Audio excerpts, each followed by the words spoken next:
finally decided to move and you can't decide whether or not to rent or buy.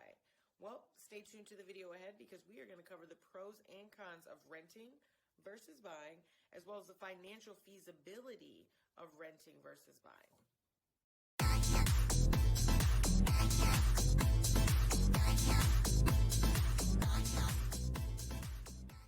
Hello and welcome to my channel, BB Knows. My name is Brandy.Baker. I am a local realtor here in Michigan. I am here to explain to you all that I know about real estate. So if you have any comments, questions, or concerns, please put them in the comment section below. If you love my content, please like and subscribe. Okay, so today we're going to be talking about renting versus buying. We're also going to cover whether or not it would be financially feasible for you to rent versus buy a property. When it comes to renting, there are definitely some pros and cons. Some of the pros of renting are you pay one fee. There's rent, you know exactly when that's due. It's due at the beginning of the month, and there aren't going to be any surprises. Also, when renting, there is no maintenance. There's no real maintenance. Your landlord is going to be responsible for the upkeep of the property for the most part, so you don't have to worry about that. Also, freedom of mobility.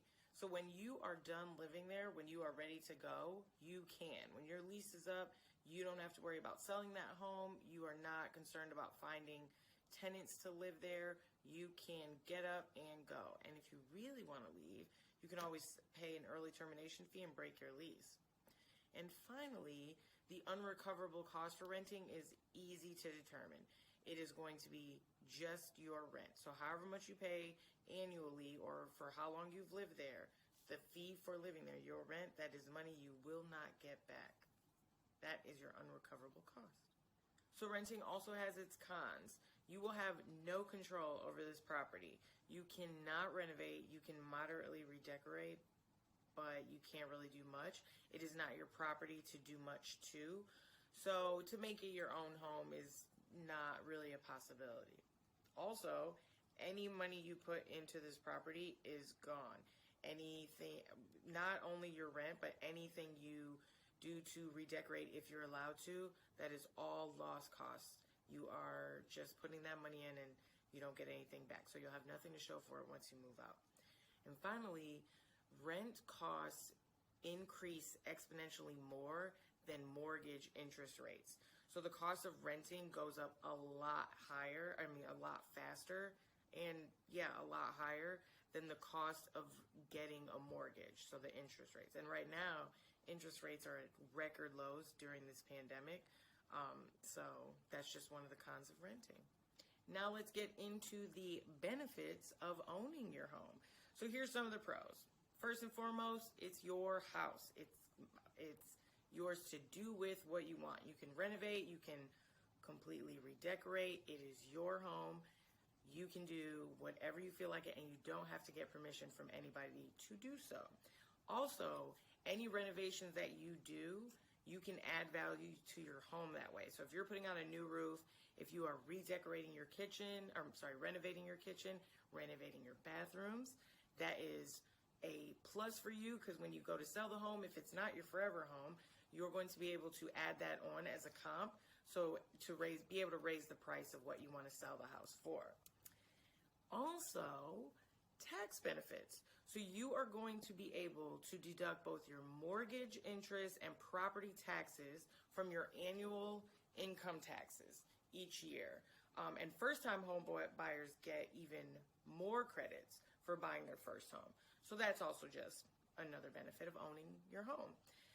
Your house is going to be a credit builder. You're paying your mortgage on time, hopefully, and you are going to be able to build your credit that way. So that's just another one of the bonuses. And finally, it builds equity. So equity in your home is what you owe on the house, the difference between the house's worth and what you owe on the house. So when you are constantly paying down your mortgage, you are building equity. So let's say you want to take out a home equity line of credit, for instance. So if you want to use it to put a new roof on your home, if you want to use it to go on a vacation, that's totally up to you. It's your money. Now, mind you, you do have to pay it back because it is a line of credit, but it does enable you to open a larger line of credit than you typically would with a credit card because of the equity that you've gained in your home. Now, even though it has its many benefits, owning a home definitely has some cons. There's going to be maintenance fees every year. You are going to have to maintain your home. You're going to have to do the upkeep yourself. I mean, you could pay someone to do it, but then again, maintenance costs. So that's a con there. Also, taxes rise property taxes. They go up each year. Now, they may go up a little, they may go up a lot, but they definitely do go up. And then finally, your home is a liability. So if you lose your job, if you are unable to pay your mortgage, for instance, the pandemic, you have options. You can put your loan into forbearance. You can reconfigure the makeup of your loan to try to have lower payments. That does hurt your credit. But again, that home, you're going to owe on it until it is completely paid off. So as I mentioned earlier, there are certain unrecoverable costs to renting and buying a home. So renting, the unrecoverable costs, as I mentioned, are simply the rent. The money that you spend in rent is money that you will not get back.